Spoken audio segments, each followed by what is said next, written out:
Dear Lagosians, welcome to 2026. We step into this new year with gratitude for life, for resilience, and for the gift of fresh beginnings. A new year is not just a change of date. It's a moment to pause, to reflect, and to decide deliberately how we move forward together. 2025 tested us. We faced real challenges. We recorded important victories, and yes, we endured painful losses, individually, collectively, and as a nation. Moments like this invite us to honesty, courage, and clear-eyed assessments. So where are we today? We enter 2026 in one of the most politically charged and fragile periods Nigeria has experienced in decades. Events that should deeply concern every citizen, from the questionable removal and reinstatement of elected state government to sustained pressure on opposition voices, intimidation, and misuse of state institutions. All of these signal a weakening of the democratic safeguards that were designed to protect the people. The principle of separation of powers between the executive, the legislature, and the judiciary, and across federal, state, and local governments, was meant to be our safety net. Today, that principle is increasingly strained, if not openly disregarded. Economically, we are told that the currency is stabilizing and that growth has returned. But growth alone is not enough. The real questions are, who paid the price for that stability? Who is benefiting?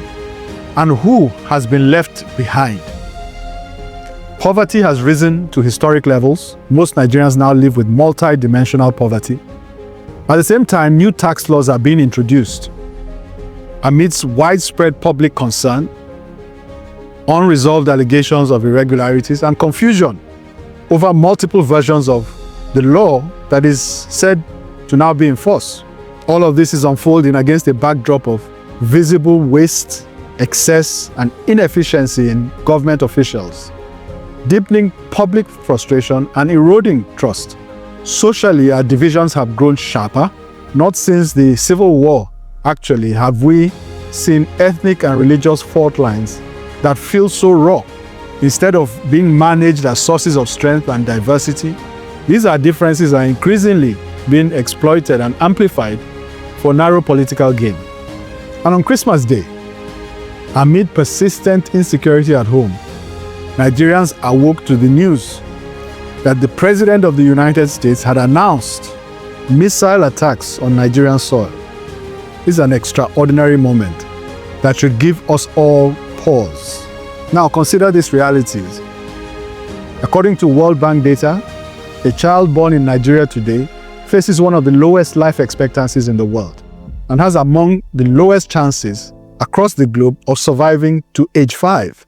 Nigeria still records the highest number of maternal deaths globally each year. In Lagos State in 2024, a student attending a government secondary school statistically was more likely to fail the West African school certificate exams than to pass.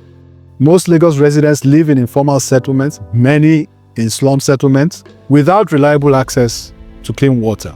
And despite the famous energy and its global profile, Lagos remains ranked amongst the least livable cities in the world. So why does all this matter now? Because 2026 is a pre-election year.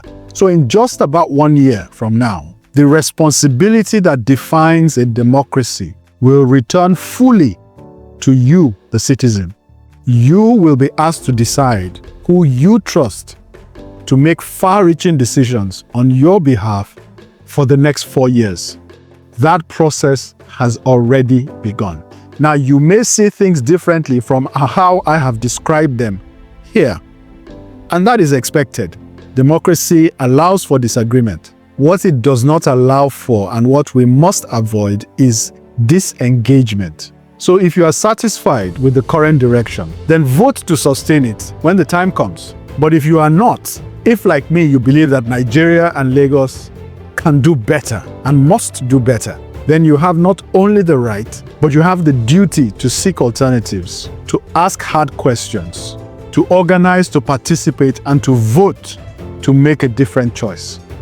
Most importantly, if you do not have a PVC, if you do not have a voter's card, you need to get one. Before I close, let me prepare you for what you will hear repeatedly over the next year. You will hear some say, "Why bother? Your vote won't count." You will hear others say, "The incumbents have already decided the outcome." You will also hear that the opposition is in disarray. There's no point. Let me say to you that these are not truths. They are traps. Do not fall for them. Nigeria's future is not fixed.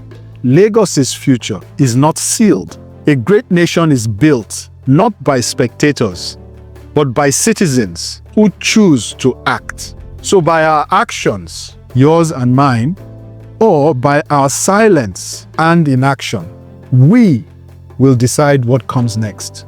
So this is not a time to sit on the fence. And I have a deep faith that more Nigerians now, more than ever before, recognize this moment that we are in and will rise to meet the challenge with courage, with clarity, and with commitment. And may God bless you as you do so. And may God bless Lagos State, and may God bless the Federal Republic of Nigeria. And I wish you a very happy 2026.